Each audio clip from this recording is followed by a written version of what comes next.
The question isn't, can you handle the situation? The question is, can you handle your mind? Can you manage the thoughts and the emotions that are trying to poison your progress? Forget managing the situation. Manage your mind.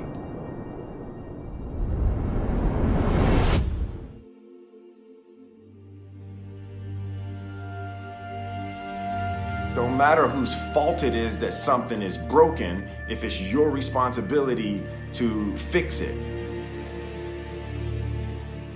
It's not somebody's fault if their father was an abusive alcoholic, but it's for damn sure their responsibility to figure out how they're going to deal with those traumas and try to make a life out of it. It's not your fault if your partner cheated and ruined your marriage, but it is for damn sure your responsibility to figure out how to take that pain and how to overcome that and build a happy life for yourself.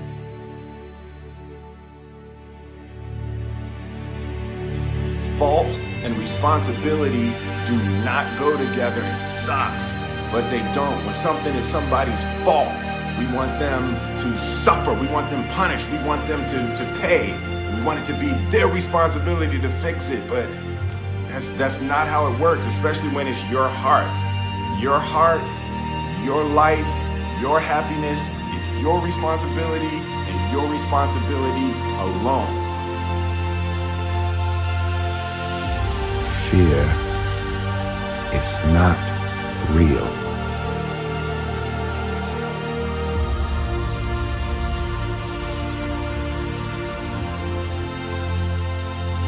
The only place that fear can exist is in our thoughts of the future.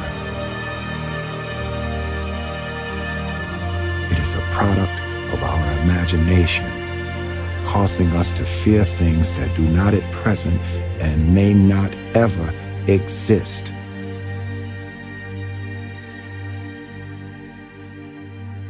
As long as we're pointing the finger and stuck in whose fault something is, we're jammed and trapped into victim mode. When you're in victim mode, you are stuck in suffering. The road to power is in taking responsibility.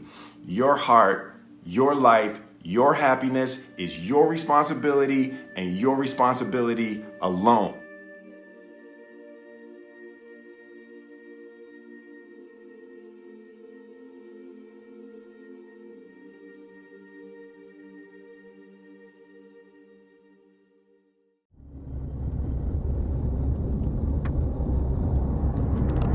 Fail early, fail often, fail forward. It's always a little bit frustrating to me when people have a negative relationship with failure. Failure is a massive part of being able to be successful. You have to get comfortable with failure. You have to actually seek failure. Failure is where all of the lessons are. When you go to the gym and you work out, you're actually seeking failure. You want to take your muscles to the point where you get to failure, because that's where the adaptation is. That's where growth is. Successful people fail a lot. They fail a whole lot more than they succeed, but they extract the lessons from the failure and they use that the energy and they use the wisdom to come around to the next phase of success. You gotta take a shot. You have to live at the edge of your capabilities. You gotta live where you're almost certain you're gonna fail. That's the reason for practice. Practice is controlled failure. You're getting to your limit, getting to your limit, getting to your limit. You can't lift that, you can't do that, until you get to the point that all of a sudden your body makes the adjustment and then you can do it. Failure actually helps you to recognize the areas where you need to evolve. So fail early, fail often, fail forward. I found myself in a room with Arnold Schwarzenegger, and I was like, okay, I want to be the biggest movie star in the world. And Arnold Schwarzenegger, he said, the most important thing is that you have a vision, that you have a goal. Because without that vision and without that goal, again, you're drifting around and you're never gonna end up anywhere. People don't become successful just by accident. You know, I mean, maybe the guy that found gold in California and started the gold rush, but don't count on that. That's the one in a lifetime kind of a situation. So you got to really have a specific goal. And to me, to have that vision that I want to be Mr. Universe, that I want to be the greatest bodybuilder of all time, that was a great vision, and that specifically to look like Reg Park and to be up there on that stage and to lift the trophy overhead and to win the championship over and over and over again. So that was a great goal. You have to have a goal. Now, it doesn't have to be that specific goal, but it has to have some goal. This is why I always recommend to people, sit down, take your time, and start thinking about, why do you want to work out? What is your goal?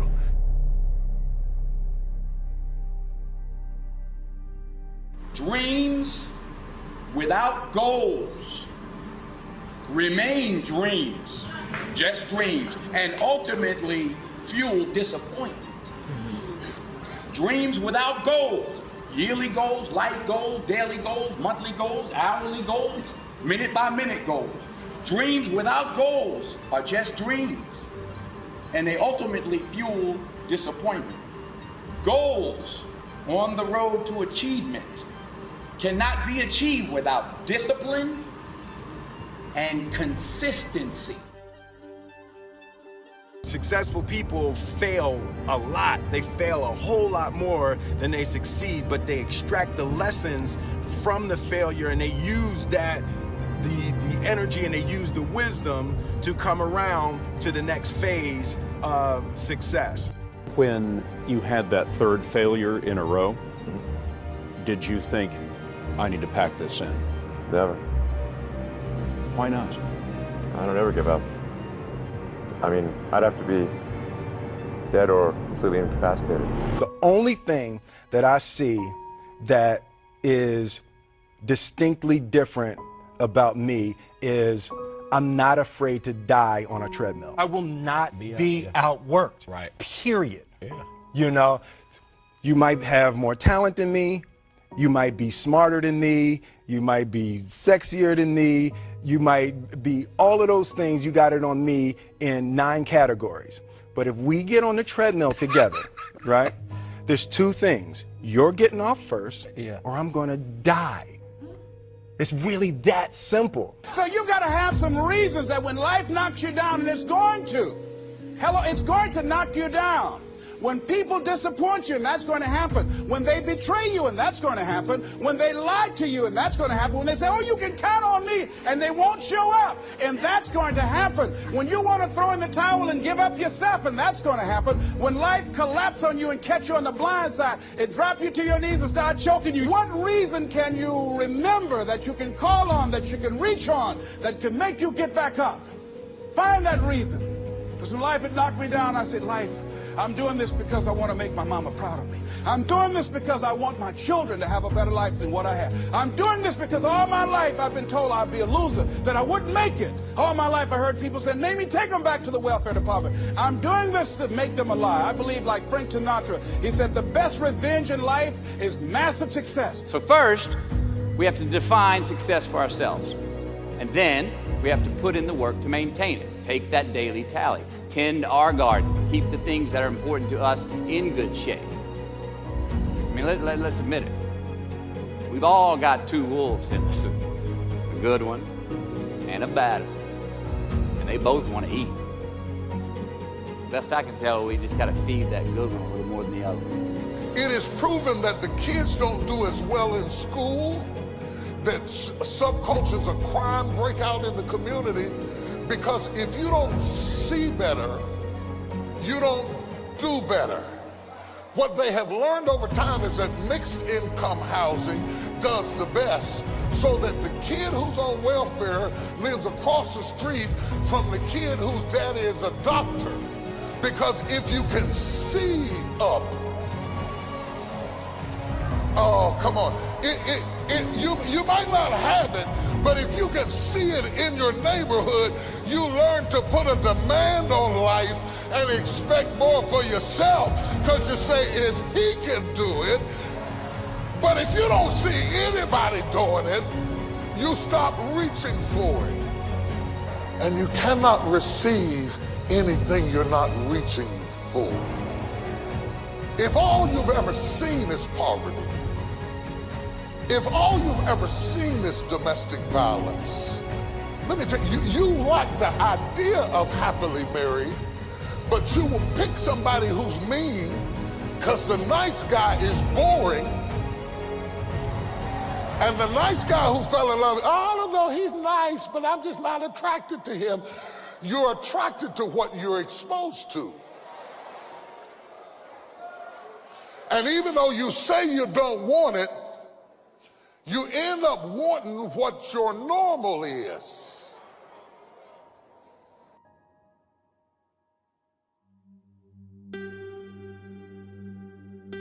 Sometimes, yeah, you've got to cut a little piece of yourself off, yeah, no matter how much it hurts, in order to grow, yeah, in order to move on. Do you know what I mean? I believe anything is possible, right? I live in the world of possibility, and I also believe that we can accomplish anything with our two hands and just putting in the work with our two hands. And also, you hear this often, but it's really, really true. You gotta find something, if you love what you do and be passionate about what you do and find something that you can be passionate, like, it really helps. You know, it gives you that motivation when you wake up in the morning.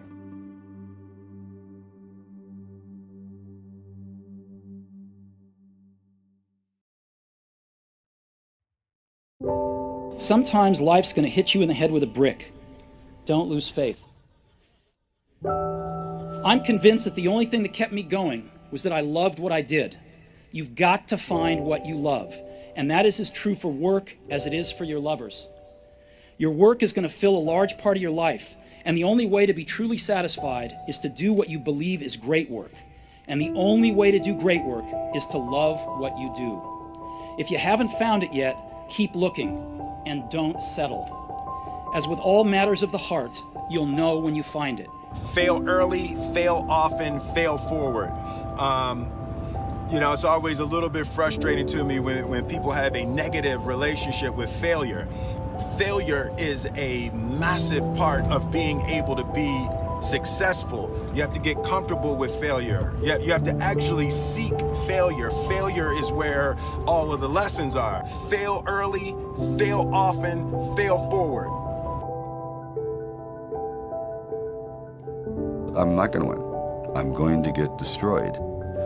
But if I can just be lucid, if I can still be standing on my feet, you know what? Then life isn't so bad. And I think, again, symbolically, at the very end of our lives, if we can still say, you know, we were never humbled, we were knocked down, but we got up, and I can say, I lived life with integrity, and I took all the blows, as the song says, and I still prevailed.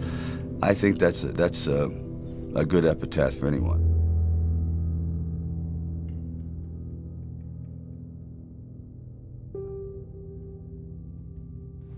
But how do you keep going? Why do you keep going? When the world says everything else is supposed to be opposite. There's two sides of pain that I don't think a lot of people really understand, right? There's one side of pain that's the suffering and the discomfort side of pain. That's why everybody raised their hands when I first asked, have everybody ever been through pain? Because that hurts. You remember what that felt like. But then there's another side of pain that's called effort. It's called glory. It's called, if you can find a way to push through pain, there's something greater on the other side of it. And if you never tap into it, it's because the first time you felt it, you backed off. The first time you felt, that burn, the first time you felt that it's too much. And we rationalize with ourselves to where we automatically stop. That's why a bunch of us give up so much in life so quickly.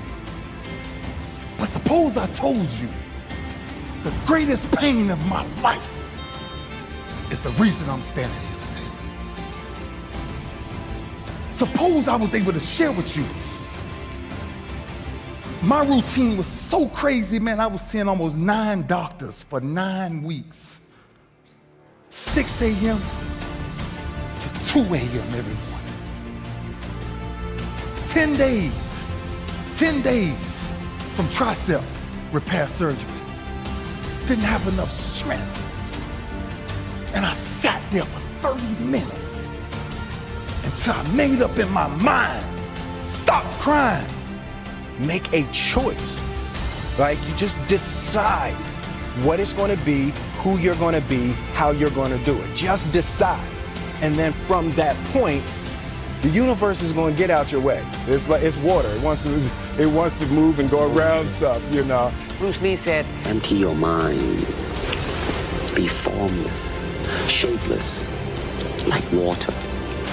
Now you put water into a cup, it becomes the cup. You put water into a bottle, it becomes the bottle. You put it in a teapot, it becomes the teapot. Now water can flow or it can crash. Be water, my friend. Pain is temporary. It may last for a minute or an hour or a day or even a year. But eventually it will subside and something else will take its place. If I quit, however, it will last forever.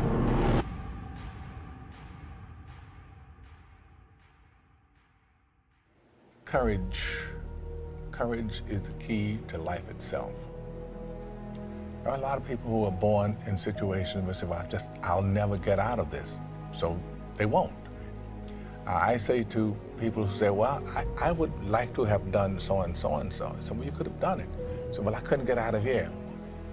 Man, the bus runs every day. Successful people fail a lot. They fail a whole lot more than they succeed, but they extract the lessons from the failure and they use that, the energy, and they use the wisdom to come around to the next phase of success. I'm not afraid to fail.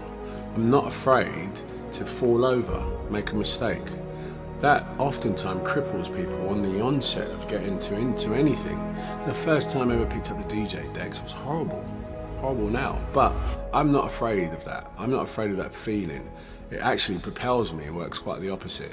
I believe desire and will to win is everything. I don't know why I'm like I am, but my butt's always burning. There's always something say, Art, dadgummit, you're supposed to go for it. Art, dadgummit, you're supposed to be somebody. You're supposed to make a difference with your life. What does the $500,000 a year person do? The $50,000 a year person doesn't do.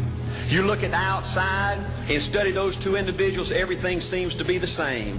They both are the same sex, they both are the same age, they have the same training, the same positions, the same contract, the same fringe benefits. They both are successful, they work hard, they're good family people, make tough commitments. But what's the difference? What does the $500,000 a year person do? The $50,000 a year person doesn't do. He pays the price and a little bit more. He works hard and a little bit more. He's loyal to the company and a little bit more. He believes in a little bit more. He makes money and a little bit more. He saves money and a little bit more. Leadership is everything. You show me anything in these United States that win, I'll show you a leader at work. You show me a successful church, Boy Scout troop, club, football team, business, I'll show you some run by a leader. See, I thought at one time in my life you had to be smart to win. I used to have these smart people that dress so pretty and talk so pretty and use these big words. They just intimidated me, and I said, Art, you can't ever be that good. Why don't you just throw in the towel and go back and coach football for a living? And I found two things out about smart people. I think it's almost impossible for a smart person to win in business in America today. Because I find smart people spend their whole lifetime figuring things out. They're always trying to figure out an easier way and a quicker way. And another thing I found out about smart people is they just don't get around to doing nothing.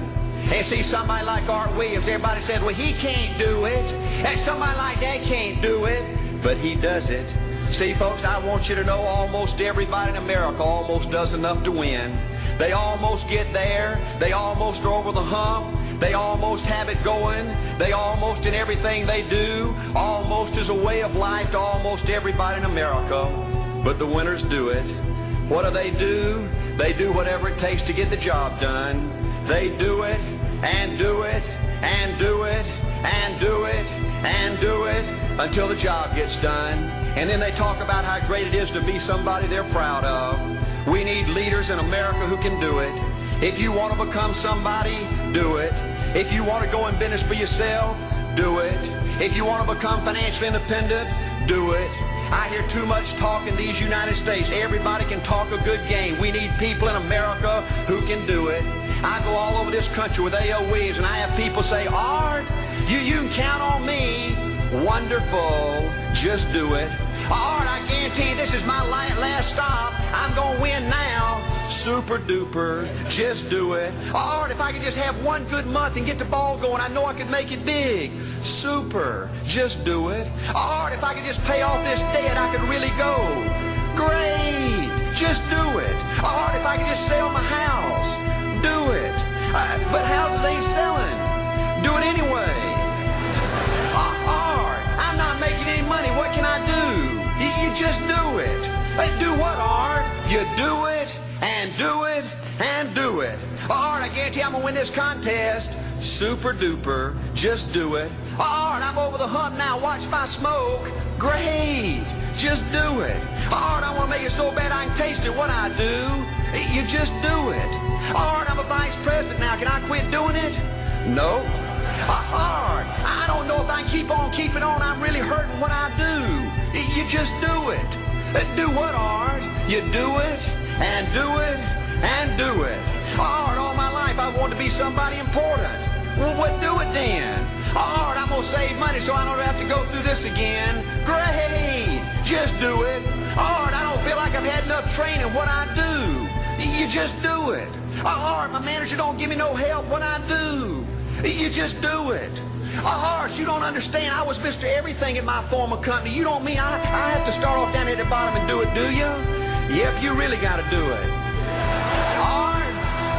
Art, what's the primary difference between winners and losers? The winners do it. They do it and do it and do it and do it until the job gets done.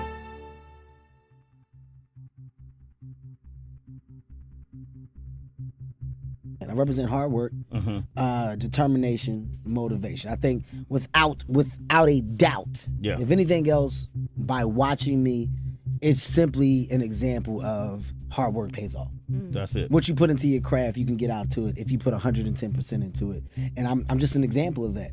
The guy who is willing to hustle the most is going to be the guy that just gets that loose ball. My biological mother found out later that my mother had never graduated from college and that my father had never graduated from high school. She refused to sign the final adoption papers. She only relented a few months later when my parents promised that I would go to college. I had no idea what I wanted to do with my life and no idea how college was going to help me figure it out. And here I was, spending all of the money my parents had saved their entire life. So I decided to drop out and trust that it would all work out okay. It was pretty scary at the time, but looking back, it was one of the best decisions I ever made. I didn't have a dorm room, so I slept on the floor in friends' rooms. I returned Coke bottles for the 5-cent deposits to buy food with. And I would walk the 7 miles across town every Sunday night to get one good meal a week at the Hare Krishna temple. I loved it. Everybody wants the prize, but nobody loves the process. Everybody wants to be a champion, but nobody's willing to put in the work that it takes to be a champion. Everybody wants to hold up the trophy and say, man, I did it, but nobody's willing to put in the work that it takes to do it. I love the process. I love the thought of working for what I want. And I firmly believe you're never supposed to wish for it more than you're willing to work for it. Your expectations never supposed to exceed your effort. But a lot of people, they wish, and they're not willing to work. And the great thing about life has a funny way of testing all of us and seeing how bad we really want what it is that we say we want. Because the thing I know about people can talk the talk. And people do it very well. But life is going to hit you with a certain level of opposition. Life is going to hit you with a certain level of adversity. And life is going to say to you, you said you wanted it, now let's see how bad you really want it. But the great thing about it, if you love the process, when opposition and adversity hits, you will have a way of embracing it and using it, not only for yourself, but you will use it to make everybody that's connected to you stronger, because your vision has to be larger than yourself. If everything that you do is just about you and for your personal gain, something's gonna come up against you that's gonna be a lot tougher than you. And if it's just about you, the moment you hit it, you're gonna quit and give up every time.